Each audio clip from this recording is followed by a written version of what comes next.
by Stephanie knowing, and we had it out in the open, and basically the rule was, if you're going to continue to see this person, then that's fine, but you're going to do it in the open. You're not going to go in a different room. If you want to text, text. If you want to email, email.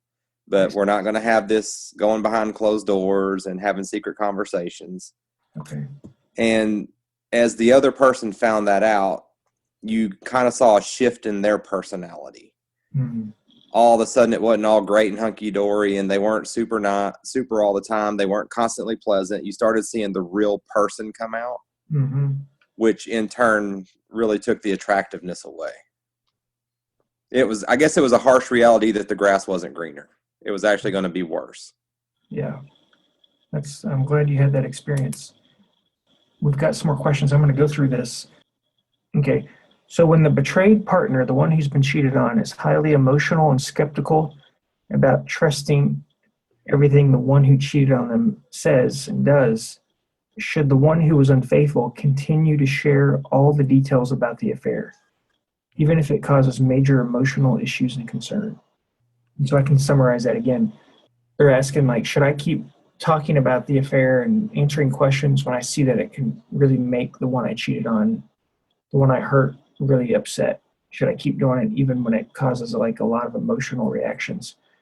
And even, should I keep doing it even when they don't believe me? Do you want me to address that?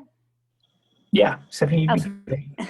Okay. For me, I feel like that this is an affair. It's something that has stages, just like a death or so many things in life have stages.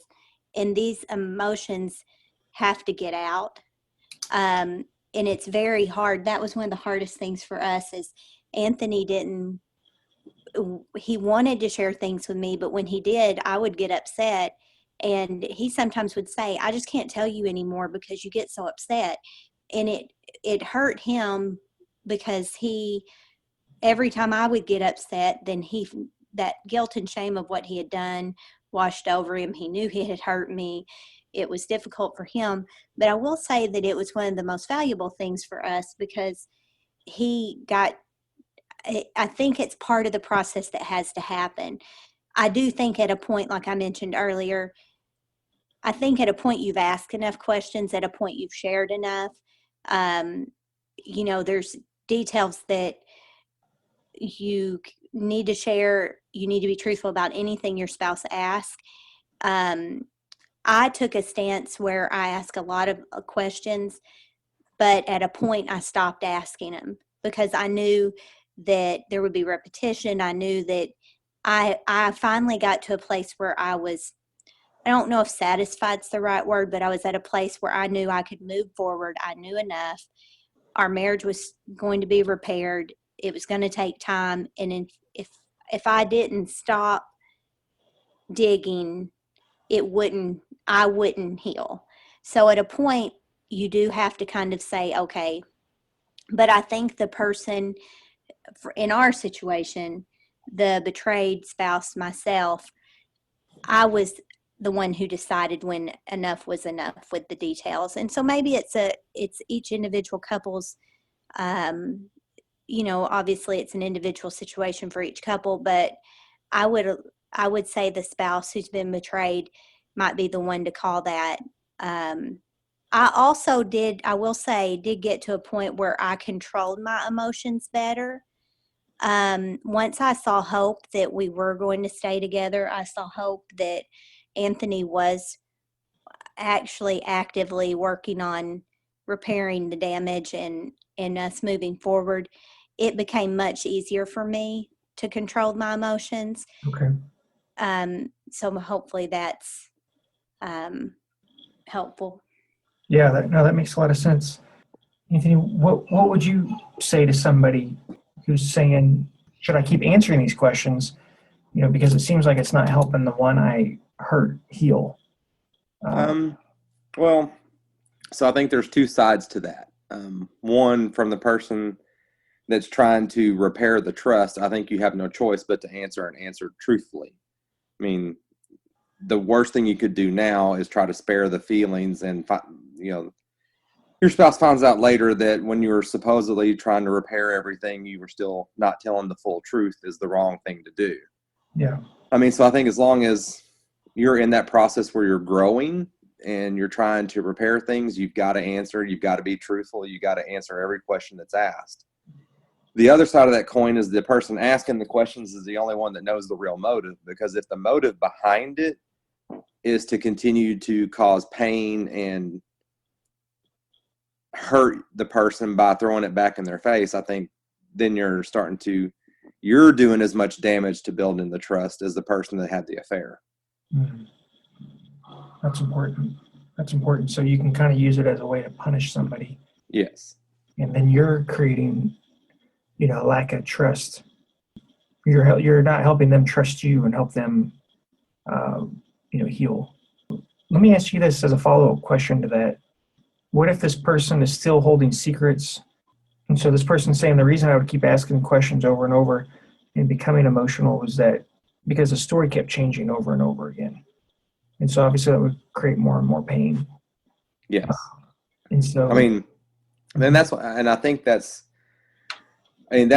tough, because I feel like if the point of the process is to repair the marriage, and the point of the process is to get everything out in the open, then you just got to tell the truth, no matter how much it's going to hurt, no matter how much it's going to hurt your spouse, no matter how much it's going to hurt you, because there comes a point where you've told so many lies, you've confused yourself, and the only way to get out of that web is just lay the truth out on the table, and that just be the last story.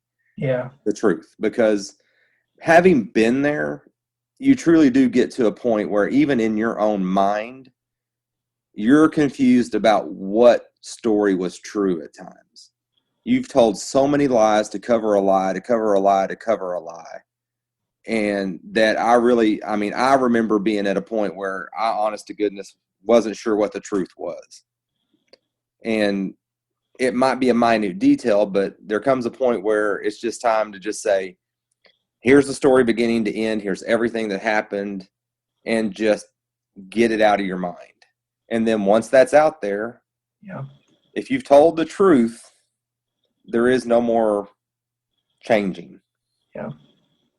I think this person's saying if I had the total truth, I'd be done. I'd be able to heal. I think it's very true.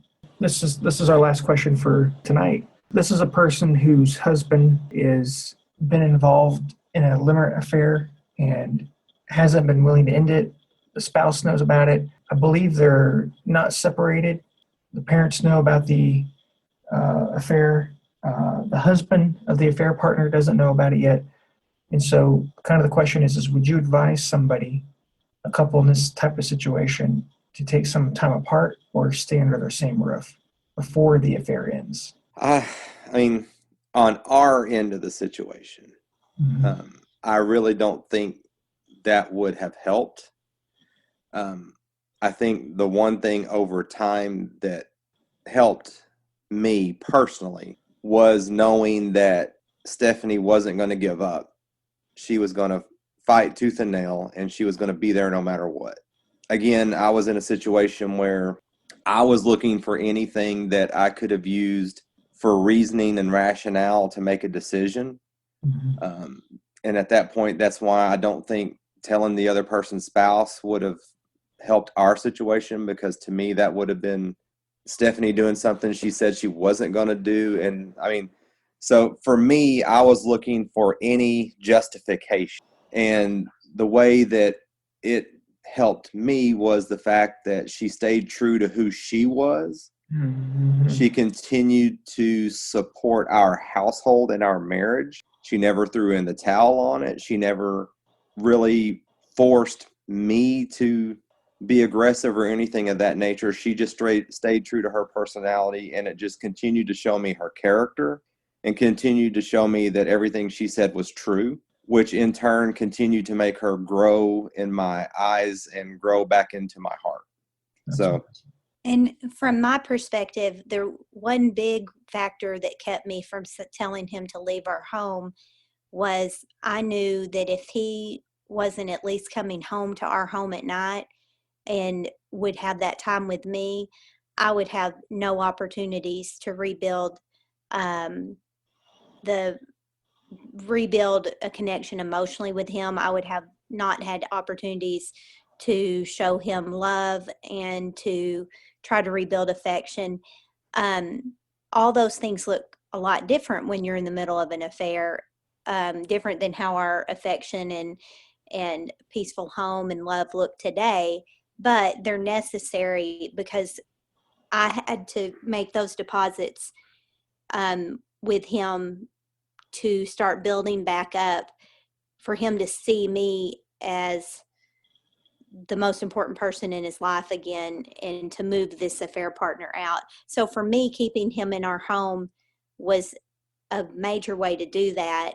Again, I wasn't in any physical harm. He wasn't doing anything dangerous to me. So it was a safe thing for me to do. So I guess from our perspective, I would definitely be the last resort would be to send the spouse out of your home for a while. Okay. Well, I think that's important because, Anthony, you said that kind of almost be giving me what I wanted at the time. Yeah, I mean, because again, at that point, I was looking for any justification to be mad at Stephanie, because being mad at her put the other person in a better light. So as long as she kept me to where I had nothing against her, I had no excuse to put the other person on even a higher and higher and higher pedestal. Makes sense. That's good.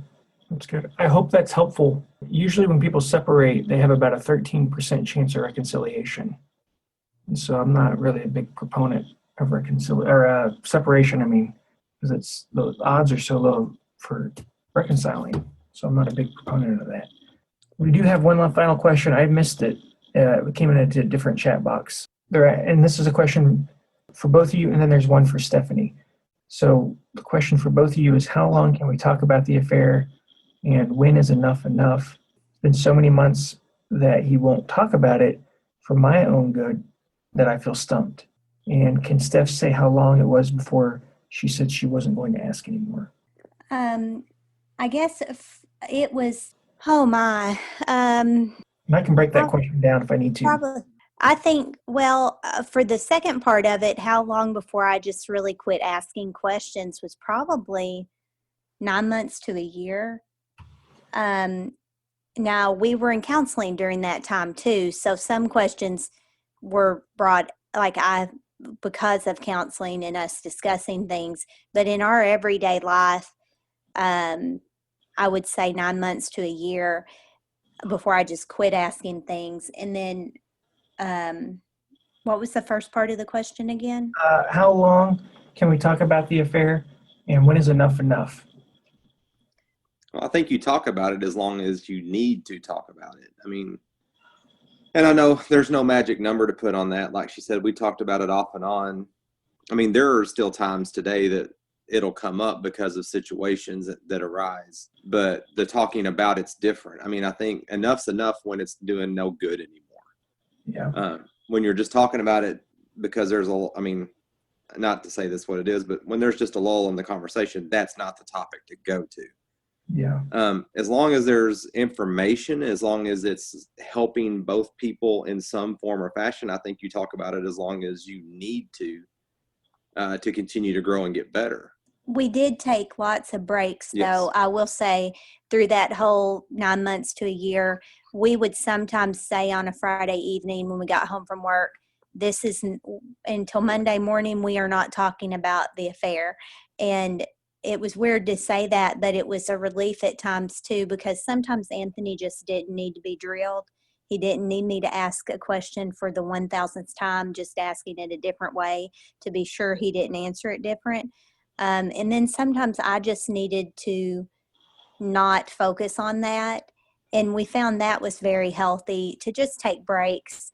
And there would be intense weeks with counseling, or intense weeks with, like Anthony's dad passed away during our counseling time. And, so it's pretty intense emotional time. And I had some fears that we would kind of revert back, and we didn't revert back to our negative patterns. But life happens even with an affair recovery. Life happens, regular life. And so we ebbed and flowed during that time, where we would have days or evenings or weekends or family situations that we just naturally, organically did not talk about it. Now we talk about it when we try to use our story when it will help other people, like tonight, or in other opportunities we're given. So now it's more of a conversation like that, just to try to help. And then also and to remind us of how far we've come and how hard we've worked. Yeah, absolutely. Absolutely. Got another one. Stephanie, I know you've answered this, but I'll ask you again. Can you say how long it was before you said you weren't going to ask any more questions? Yeah, probably 9 months maybe into counseling. So 9 months into the affair ending. So 8 or 9 months, where I got to a point where I only asked questions during counseling or talked about things during counseling. Then it just wasn't necessary. I asked a ton of questions, so I pretty much had exhausted everything. And I got to a point where we had rebuilt some trust, and I knew Anthony was being genuine. And that's a period that, when that starts to happen and you just know that you're moving forward, you know that things are being restored, you know that your spouse has told you things and has been genuine. I got to that point, and I just didn't want to keep hurting Anthony by asking more things. But I knew enough. I knew we were moving forward. I knew the big things, and the small details. I had to just have peace that there were things I would never know detail wise, and that was okay. Yeah. Okay. That's good. I know I keep saying this, but this is because this person did ask, and there's so many questions that it was hard to find. So this is a person who submitted. So this will be the last one. They're kind of making a statement, but I think there's a question in this statement as well. They say, my wife and I agreed to take this program, this master class that Brad's put on, but she tends to pick and choose what she wants to do. She's the one who had an affair, and so she really struggles with keeping and sticking to our agreements. How do I manage that? What would you guys say to that? I think in time, if you're patient with the process, in time, I believe that as long as you're working on it, like taking this program, I'm assuming that means the master class. If there's any way then to follow this master class up with live counseling with Brad, I feel like continue on. People move at different paces. There's so many emotions, guilt, shame, that come along with having had an affair. And some people just don't process through it neatly in an orderly fashion and in a set amount of time. So I would say, don't give up. If they're willing to give, take what they're willing to give and work with that, and then continue with more as you're able to. Would you agree with that, Anthony? Yeah, I think it's kind of hard because, I think everybody, when they're in the middle of doing something they know is not right, they really tend to pick and choose the things that make them feel less wrong, I guess, for lack of better terms.